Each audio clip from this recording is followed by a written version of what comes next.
बिस्मिल्लाहिर्रहमानिर्रहीम। Visa desk के साथ मैं हूं ज़र जावेद और समा डिजिटल का ये प्लेटफॉर्म है।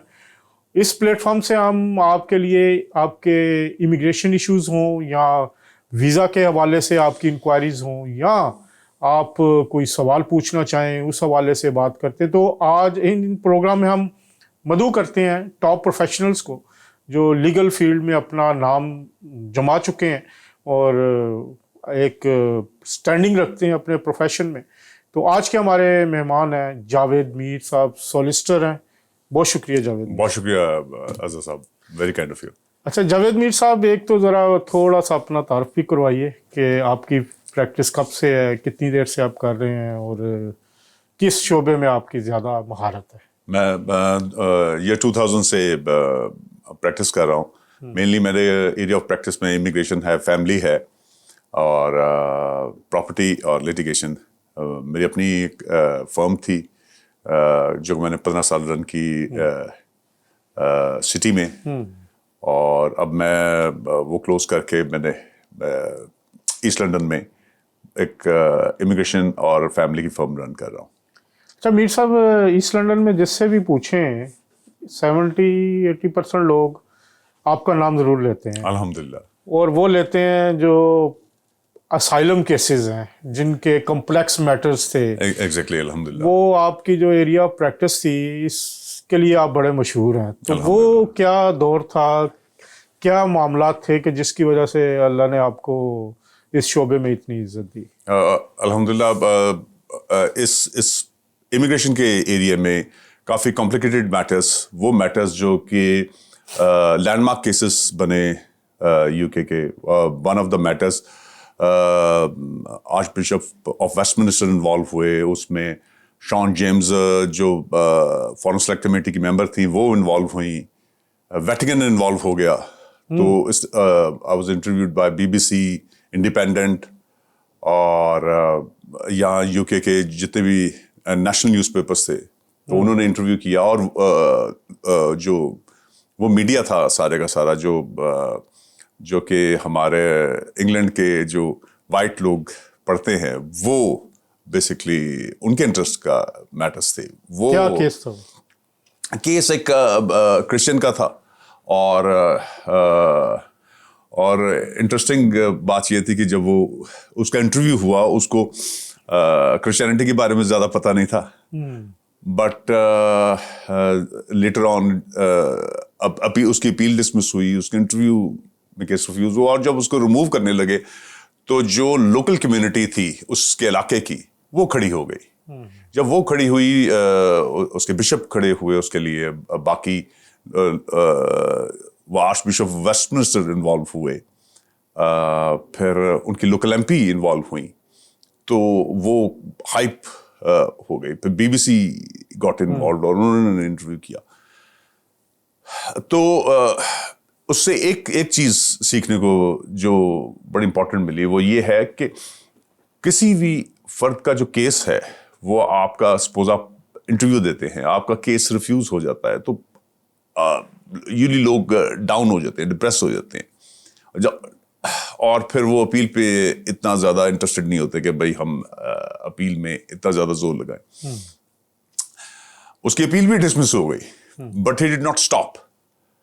और चूंकि वो रुका नहीं, और गो के वो उसकी तालीम बड़ी कम थी, चूंकि उसकी तालीम बड़ी कम थी, वो टेक्निकल सवाल जो कि किसी भी मजहब से रिलेटेड कोई भी सवाल आप उससे पूछती है तो एक पढ़ा लिखा बंदा इंटेलेक्चुअल किस्म के सवाल दे सकता है। वो बेचारा चूंकि ज़्यादा पढ़ा लिखा नहीं था, उसने ज़्यादा इंटेलिजेंट सवालों के जवाब नहीं दिए। चूंकि मैं खुद कैथलिक स्कूल से पढ़ा हूँ तो मुझे कई सवालों के जवाब पता थे जो उसे नहीं पता थे।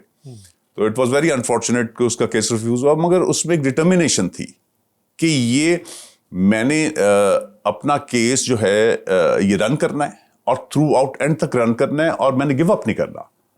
सो जब एक फर्द वाहिद, जब एक इतना कमजोर बंदा जब खड़ा हो जाता है और इरादा कर लेता है कि मैंने उस केस को रन करना है, तो यस, फिर बहुत सारी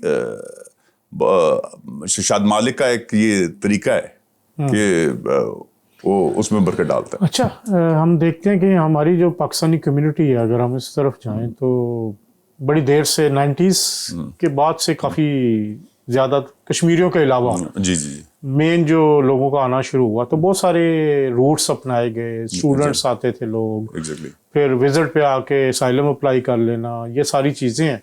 आपने इन सब चीज़ों को देखा तो आपका और उस वक्त का लेके और अब के दरमियान क्या चेंजेस आपको नज़र आ रही हैं इस हवाले से, इमिग्रेशन के रुझानात के हवाले से? वो इंटरेस्टिंग बात यह है कि आज से चंद साल पहले जब ये पीक पे गया, जब तकरीबन मिलियन को टच किया है आज से 3-4 साल पहले, तो मुझसे बिजनेसमैन बात कर रहे थे, तो मैं उन्हें बता रहा था कि देखें बैक इन 2007 जो शेफ की पे थी वो 37,800 थी मिनिमम आपने लेनी है। तो अब तो 24,000 हो गई। ये हालात बेहतर हुए हैं इमिग्रेशन के। और अभी भी अगर आप आज से 20 साल पुराने हालात के साथ कंपेयर करें, इमीडिएट पहले नहीं, 3 साल पहले बहुत अच्छे हालात थे, उन हालात से नहीं, आज से 15 साल पुराने हालात से अगर कंपेयर करते हैं तो अभी भी हालात बेहतर हैं मेरे ख्याल के मुताबिक।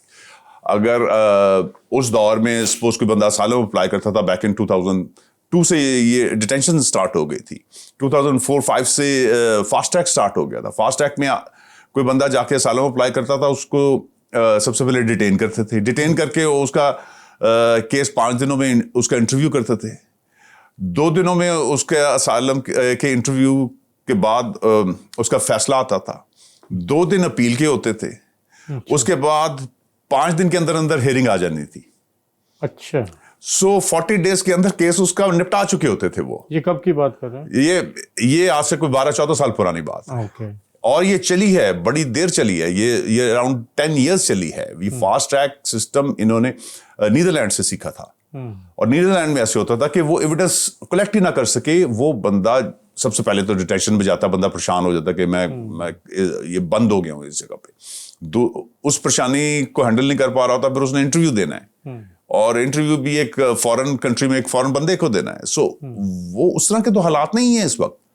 और हम कंपेयर अनफॉर्चुनेटली हम कंपेयर करते हैं आज से 3 साल पहले के हालात से। तो यस, 3 साल पहले के हालात से थोड़ी सी सख्ती हुई है, बट अगर आप कंपेयर करें आज से 15 साल पहले के हालात से, तो कोई मतलब हालात बेहतर हैं अभी मेरे ख्याल के मुताबिक। आप जो अब कितना टाइम लगता है कोई असाइलम की एप्लीकेशन हो?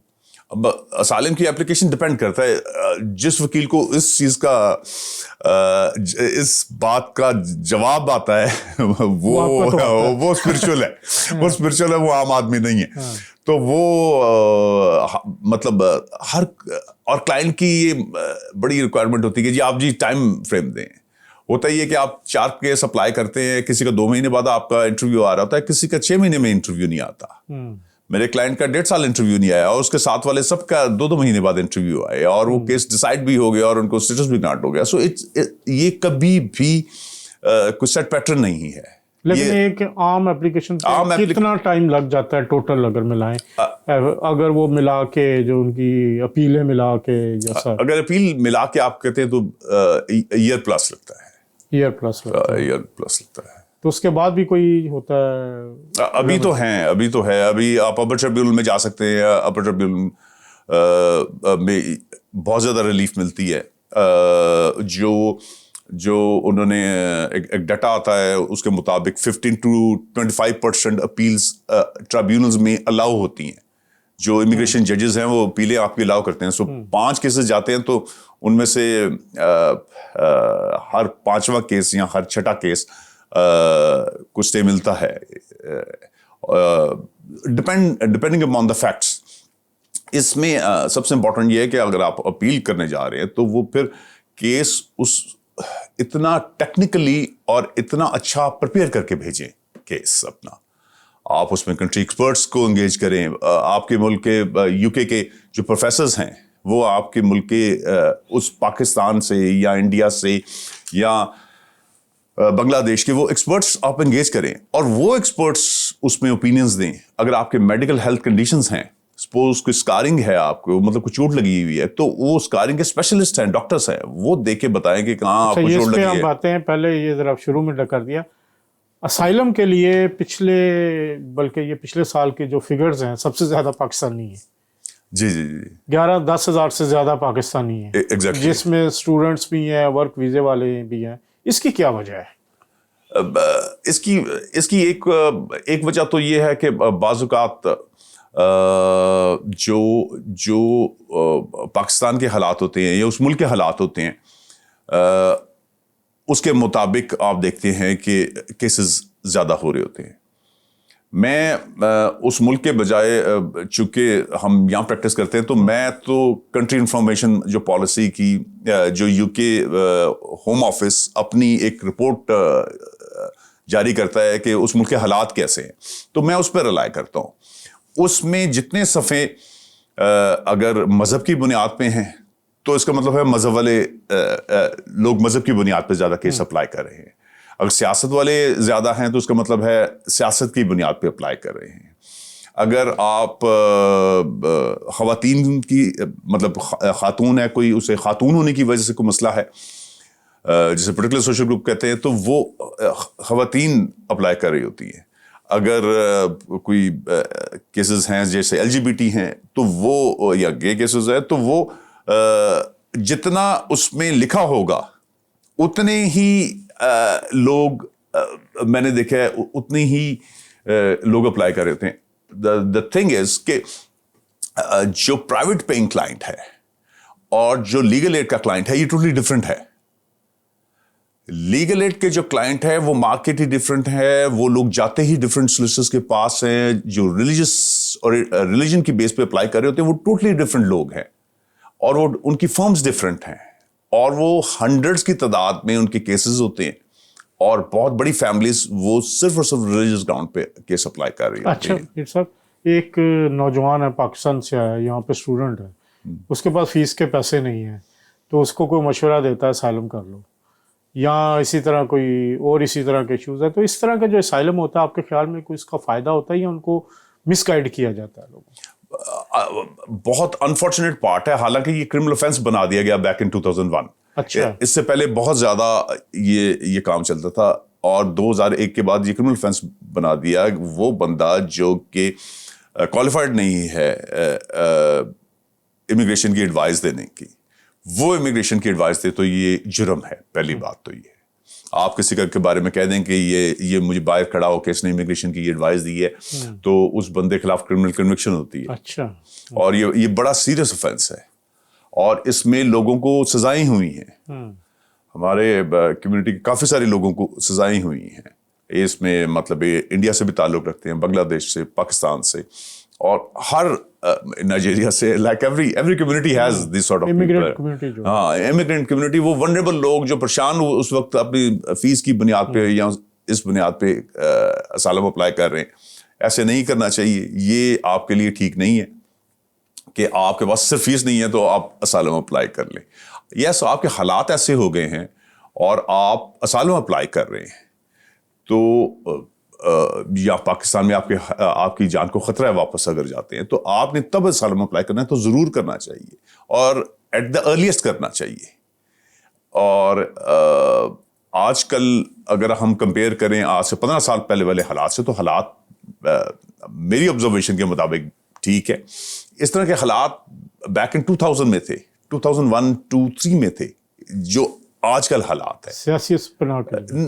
हाँ जी, असाइलम की जो है वो उतने ही अच्छे हालात हैं। बैक इन 2001 इतने ज्यादा लोगों ने असाइलम अप्लाई किया था जितना पिछले साल लोगों ने किया है। अच्छा।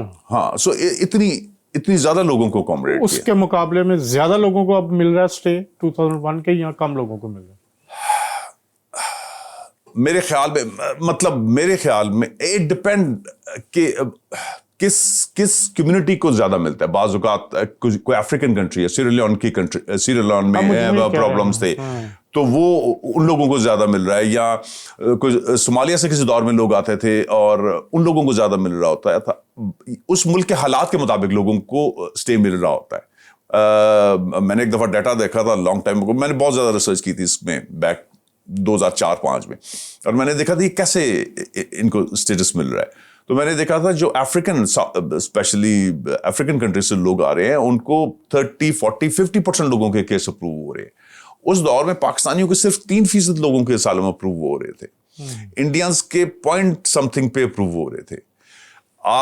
फिर कोर्ट ऑफ अपील का डिसीजन है इंडियन डोमेस्टिक वायलेंस की बेसिस पे जो केस अप्लाई करते हैं कि केस हो सकता है नहीं हो सकता। सो वो इस तरह की उन्होंने गिरें लगाई हुई हैं, उसके मुताबिक वो उसको कंसिडर करते हैं। अच्छा, असाइलम अप्लाई करने का तरीकाकार क्या होता है? अगर एक शख्स असाइलम अप्लाई करना चाहता है, वो यहाँ की सरजमीन पे है, क्या स्टेप्स हैं 1 2 3 जिसमें असाइलम अप्लाई किया जाता है? क्योंकि एक ऐसी टर्म है अगर लोगों को पता नहीं है, वो कहते हैं बस सियासी असाइलम या वो सियासी पनाह के लिए देनी है दरख्वास्त या असाइलम देनी है। अब ज़रा सिंगल आसान ज़ुबान में ज़रा हमारे नाज़रीन को अगर समझाएंगे कि ये है क्या है। सबसे पहले तो उसे चाहे लीगल एड यहाँ मौजूद है और लीगल एड यहाँ फ्री लीगल एडवाइस प्रोवाइड करती है, उन्हें किसी ऐसे सोलिसिटर के पास जाना चाहिए जो लीगल एड प्रोवाइड करता है। अगर उसके पास पैसे नहीं है, अगर पैसे हैं तो वो एक प्राइवेट सोलिसिटर के पास भी जा सकता मतलब है। कि एक शख्स जो है वो सरकारी खर्चा जिसे हम लीगल एड कहते हैं जो हुकूमत अप्लाई करती है, उस पर भी अप्लाई कर सकता है। यस, वो जाके अप्लाई करे। वो उसके मीन्स एंड मेरिट टेस्ट करते हैं। मीन्स का मतलब है आपके पास पैसे हैं कि नहीं है, मेरिट के आपका केस इस काबिल है कि वो लड़े कि ना लड़े। जो प्राइवेट सोलिसिटर होगा वो सिर्फ मेरिट टेस्ट देखता है कि मेरिट है इस केस में कि नहीं है। अब इसमें सवाल सबसे पहले वो क्लाइंट पूछते हैं कि मैं केस अप्लाई कर सकता हूं, तो उसका जवाब हमेशा हाँ में होता है। क्या मैं दूसरा सवाल हमेशा पूछना चाहिए कि मैं कामयाब हो सकूंगा कि नहीं हो सकूंगा, इसमें मैं क्या उस पॉलिसी में फॉल करता हूं नहीं करता। अगर वो नहीं करता तो कोशिश करनी चाहिए उन पॉलिसीज में, या आपके ख्याल के मुताबिक अगर इस तरह का प्रॉब्लम है तो वो काफी डिफिकल्ट केस हो जाता है रन करना। आप कर सकते हैं वो केस, फिर वो कंट्री एक्सपर्ट्स आपको चाहिए, वो लोग चाहिए जो आपको सपोर्ट भी करें। मेरिट क्या है एक असाइलम केस के लिए? असाइलम केस के लिए मेरिट के खौफ होना चाहिए, द फियर ऑफ परसिक्यूशन, कि आप अगर जाते हैं तो आपकी इज्जत माल को खतरा है उस मुल्क में, तो आप पाकिस्तान या इंडिया या बांग्लादेश या सीरियलॉन या नाइजीरिया, सोमालिया कहीं भी नहीं जा सकते, तो आप पनाह की अर्जी दे सकते हैं। इसमें जब पहला स्टेप है, जब आपका सॉलिसिटर वो केस होम ऑफिस में अप्लाई कर देता है, तो उसके बाद क्या होता है? आप फोन से अपॉइंटमेंट बुक करते हैं, अपॉइंटमेंट आ जाती है आपकी, खुद करते हैं? आप खुद कर सकते हैं या अपने वकील को कहें वो बुक करेगा, वो आपको ईमेल भेजते हैं, आप उस टाइम पे जाएंगे, जाके आपका वो वहाँ इंटरव्यू होगा, असाइलम स्क्रीनिंग इंटरव्यू होगा। वहाँ आपको पानी या कोई क्रिस्प वगैरह लेके जाना चाहिए, क्योंकि पूरे दिन का वो प्रोसेस है और बाहर आप निकल नहीं सकते। तो वहाँ आपसे वो आपके सफ़र के बारे में पूछेंगे और 3-4 बड़े ही इंपॉर्टेंट क्वेश्चंस जो आपके असाइलम से रिलेटेड है वो उस वक्त पूछ लेंगे और वो एक गिरा बांध देंगे। मतलब वो टाइम कर देंगे कि ये डायरेक्शन है आपके असाइलम के केस की, वो जो स्क्रीनिंग इंटरव्यू होता है, तो उसके मुताबिक फिर आपका कोई महीने बाद या चंद हफ्तों बाद, कुछ क्लाइंटों को मेरा 2 हफ्ते बाद भी आया है सब्सटेंटिव इंटरव्यू, तो सब्सटेंटिव इंटरव्यू में वो फिर दूसरा इंटरव्यू, हाँ जी, वो जो पूरा इंटरव्यू होगा उसकी वो अलग से वो डेट भेजेंगे आफ्टर स्क्रीनिंग इंटरव्यू।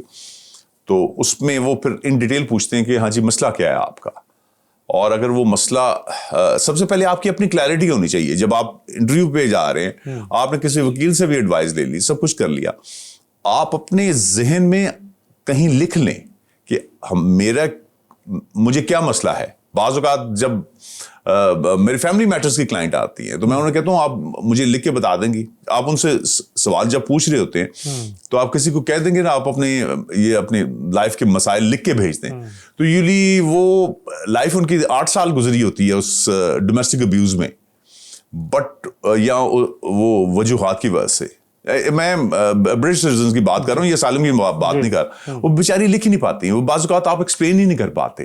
आप जेन्युइनली भी विक्टिम हो, बाज़ औक़ात आप एक्सप्लेन नहीं कर सकते, और उसकी एक वजह ये भी हो सकता है कि उसके कोई मेंटल हेल्थ इश्यूज हों। उस इंडिविजुअल के अगर मेंटल हेल्थ इश्यूज हैं, जैसे PTSD के मरीज हैं, वो एक केस था यहाँ वो कोर्ट ऑफ अपील में, उसमें अफगानिस्तान में एक ब्रिटिश सोल्जर ने किसी को मर्डर कर दिया था। वो उसने अपने वेपन ले डाउन कर दिए और मर्डर हो गया। कोर्ट मार्शल ने उसको सजा सुना दी। फिर यहाँ वो हाई कोर्ट में उसने नया एविडेंस जमा कराया अपनी पोस्ट ट्रॉमेटिक स्ट्रेस डिसऑर्डर का, और जजेस ने नहीं माना, कोर्ट ऑफ अपील ने माना कि हाँ ये एविडेंस हमें उस वक्त कोर्ट में नहीं था, अब हम मान लेते हैं, और उसको रिलीफ दी थी। फिर तो इसी तरह असाइलम के मैटर्स में भी अगर कोई बंदा सही तरह एक्सप्लेन नहीं कर सका, उसकी कोई वजह थी, कोई मेंटल हेल्थ इश्यूज थे, कोई इनहिबिशंस थी, क्या वजह थी, क्यों नहीं एक्सप्लेन कर सका वो पहले इंटरव्यू में, दूसरे इंटरव्यू में, तो ये क्या वो डॉक्टर के पास जा रहा है? अगर आपने सपोज किसी प्राइवेट कंसल्टेंट से रिपोर्ट भी लिखवा ली है, तो अब दो सीनियर इमिग्रेशन जजेस का डिसीजन है, अपर ट्रिब्यूनल का डिसीजन है कि वो रिपोर्ट नहीं एक्सेप्ट होगी जब तक आपने जीपी के पास नहीं गए हुए, और एक कंसिस्टेंट है रिपोर्ट। सपोज आपके मेंटल हेल्थ इश्यूज हैं, आप गए हैं कि नहीं गए उस डॉक्टर के पास पहले ये प्रॉब्लम लेके, कि पहले डॉक्टर मिला है, उसे फीस दी और फटाफट आपको याद आ गया, नहीं, तो फिर उसका एक प्रोसेस है जिससे वो देख लेते हैं कि ये वाकई इसका मसला है कि नहीं है। अच्छा, अब जो हम देखते हैं कि बहुत सारे लोगों को यहाँ पे मशवरा दिया गया जो आउट और स्टे जिनका ख़त्म हो रहा था स्टूडेंट्स से या वर्क वीज़ा पे आए हुए लोग थे जो प्रॉब्लम्स का शिकार थे कि जी आप असलाइलम अप्लाई करते हैं, तो अब बेचारे वो उनकी यहाँ अपीलें मुस्तरद हो रही हैं या उनको डिपोर्ट करने के लिए वो कहा जा रहा है, तो इसमें क्या समझते हैं कि इस मरहले पर क्या किया जा सकता है, उनके पास क्या ऑप्शंस होते हैं? वो मैं परसों की खबरों में था कि 50,000 एक रिकॉर्ड है, वो उनके हमने बंदे रिमूव और डिपोर्ट किए हैं। अच्छा, ये हाँ जी, पिछले दिनों में ये परसों की खबर है। हाँ। तो विच इज रियली इंटरेस्टिंग। ये बड़ी होम ऑफिस की बड़ी कामयाबी है कि इतने बंदे इकट्ठे भी कर लेते हैं और इतने बंदे रिमूव भी कर ले। हाँ, ये उनकी कामयाबी भी शामिल है उसमें, पाकिस्तानी अब दुनिया भर के लोग शामिल हैं, और पाकिस्तानी हुकूमत बहुत ज्यादा असिस्ट करती है ऐसे केसेस में। किस दौर में इंडियन हुकूमत नहीं असिस्ट करती थी, वो पासपोर्ट ही नहीं इशू करती थी। आज से कुछ 6-7 साल पहले तक चाइनीज और इंडियन गवर्नमेंट पासपोर्ट ही नहीं इशू करती थी ऐसे बंदों के, तो वो लोग इधर ही बैठे रहते थे। अब इंडियन गवर्नमेंट ने इनका साथ देना शुरू किया और वो पासपोर्ट इशू करते हैं, तो इनकी भी चार्टर्ड फ्लाइट्स हैं, इंडियंस की भी चार्टर्ड फ्लाइट्स हैं, और पाकिस्तानियों की भी उन्होंने चार्टर्ड फ्लाइट्स लगाई हैं। तो पाकिस्तानी हुकूमत बहुत ज़्यादा असिस्ट करती है हमारी यूके की गवर्नमेंट को, और यहाँ हमारा एक ऑफिसर होता है पक्का, अगर सपोज पासपोर्ट नहीं है तो वो डिटेंशन सेंटर्स में जाते हैं, ठीक है, और डिटेंशन सेंटर्स में जाके वहाँ पासपोर्ट्स इशू करते हैं अपने लोगों को कि ये किसी तरीके से चले जाएं यहाँ से ना। तो ये शायद और इस तरह करके काफी सारे लोग हमारे जाते हैं। अच्छा, अब इसमें जब सेकंड इंटरव्यू जब हो गया उसके बाद क्या प्रोसीजर होता है सर? उसके बाद अगर आपका केस सपोज आपको ग्रांट हो गया स्टेटस, दैट्स लाइक फिर आपके वही राइट्स होंगे जो कि एक ब्रिटिश सिटीजन के, एक्सेप्ट कि आपके पास नेशनलिटी नहीं होगी, और आपका केस रिव्यू होगा 5 साल बाद। वो रिव्यू में वो आपसे वो सवाल दोबारा पूछते हैं कि वो जो फियर, जो खौफ तब था वो अब है कि नहीं। तो उसमें अगर आपका खौफ वो एक्सेप्ट करते हैं कि 5 साल बाद है, कोई क्रिमिनल कन्विक्शन नहीं है, तो आपको इंडेफिनेट मिल सकता है, और उसके साल बाद आपको नेशनलिटी मिल सकती है। तो ट्रैवल डॉक्यूमेंट भी मिलता है? यस, अगर उस 5 साल के दौरान आप ट्रैवल करना चाहें अदर देन पाकिस्तान, मतलब जिस मुल्क से आपने असाइलम अप्लाई किया है, तो वहाँ आप ट्रैवल डॉक्यूमेंट अप्लाई कर सकते हैं। ट्रैवल डॉक्यूमेंट की बड़ी नॉमिनल सी £95 फीस है, वो आप फीस दें, वो ट्रैवल डॉक्यूमेंट बन के आ जाता है। आप दुनिया भर में घूम सकते हैं, उस पर वीज़ा लग जाते हैं बड़ी कंफर्टेबली, और आप दुनिया भर में आ जा सकते हैं। अच्छा, अभी हालिया जो कैंपेन एक चली है और गवर्नमेंट ने भी, होम सेक्रेटरी ने भी असाइलम सिस्टम में चेंजेस का ऐलान किया है कि जी हर 2.5 साल बाद रिव्यू होगा, उस पर मेरा कंसल्टेशन चल रही है। जी। वो क्या प्रपोज चेंजेस क्या हैं उसमें? प्रपोज चेंजेस इंटरेस्टिंग है। अभी देखें, ये देखें, एक मैं इसकी एग्जांपल देता हूँ आपकी, और एग्जांपल एक डिफरेंट एस्पेक्ट से देता हूँ। एग्जांपल है वर्क परमिट की। वर्क परमिट उन्होंने दिए बहुत ज़्यादा, और बहुत सारे लोग आए, एंड देन दे रियलाइज कि ये इनमें से कई कंपनीज जो हैं इन लोगों को हैंडल नहीं कर पा रही, इनको जॉब्स नहीं उस तरह दे पा रही। हुआ ये कि इकॉनमी भी नीचे गई और बहुत सारी कंपनीज जनरली बंद भी हुई।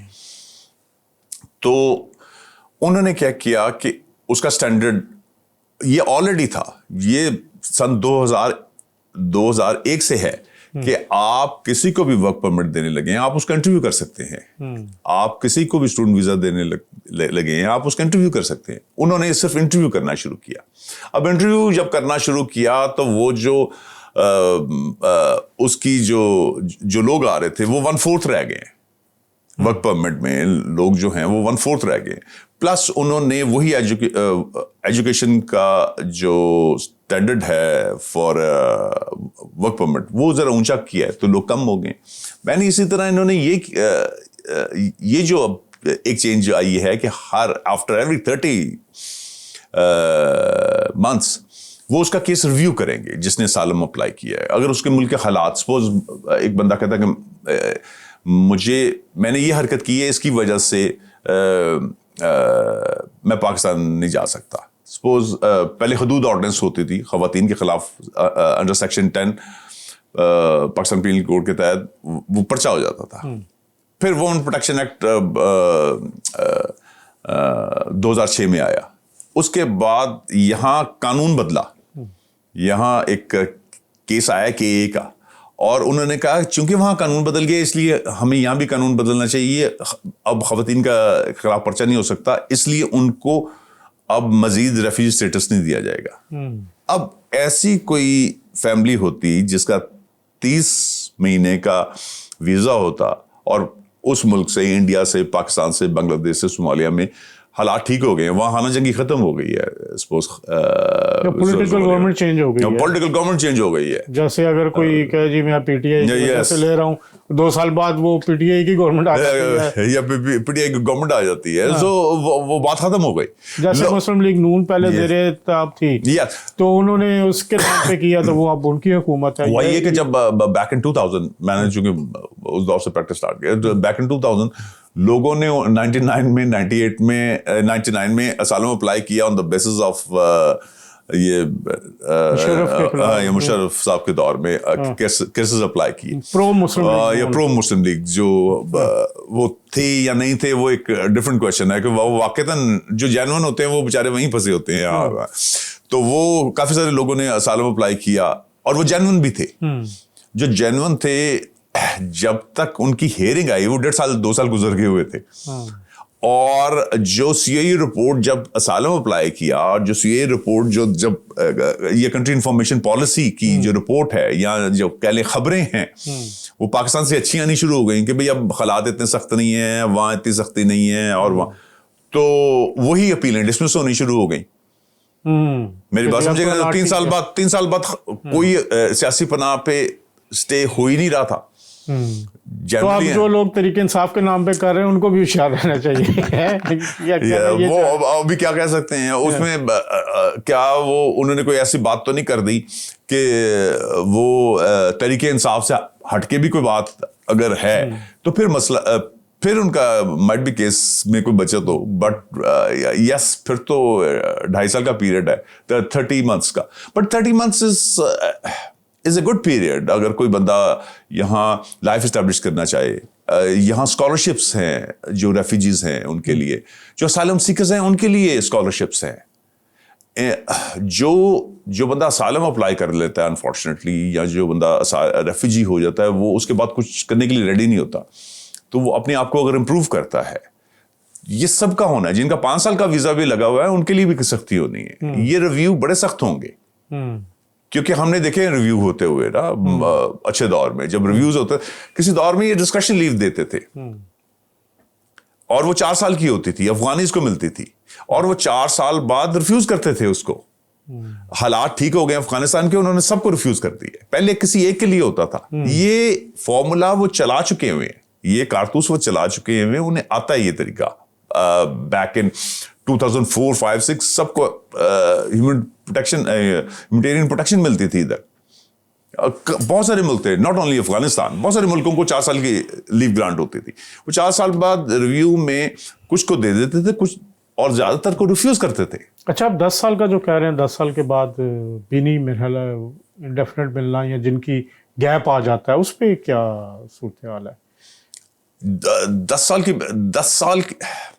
साल की बेसिस का भी सुना है कि जो लीगल पीरियड है 10 साल का, उसमें भी यू नो एक ओपिनियन है कुछ चूंकि जो ये अंडर आर्टिकल 8 ही सारी के सारी उसी की प्रोटेक्शन में ये 10 साल की बेसिस पे या 15 साल या 14 साल की बेसिस पे या 20 साल की बेसिस पे स्टे मिल रहे हैं।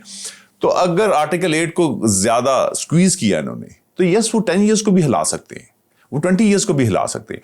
बैक इन 2005 जो बच्चे 7 साल यूके में रहते थे वो कैटेगरी खत्म कर दी थी इन्होंने 2004 में। इससे पहले थी ये 7 साल आपके बच्चे अगर यूके में रहते थे तो उनको स्टे मिल जाता था, पेरेंट्स को भी और बच्चों को भी। फिर उन्होंने तकरीबन को 7-8 साल वो पॉलिसी रोकी रखी और वो अबॉलिश हुई, फिर वो कोर्ट्स में गए, फिर कोर्ट से रिलीफ मिली और ये अब इमिग्रेशन रूल्स का हिस्सा बना के 7 साल की बेसिस पे अगर कोई बंदा फैमिली के साथ रह लेता है तो उसको स्टे मिल जाता है।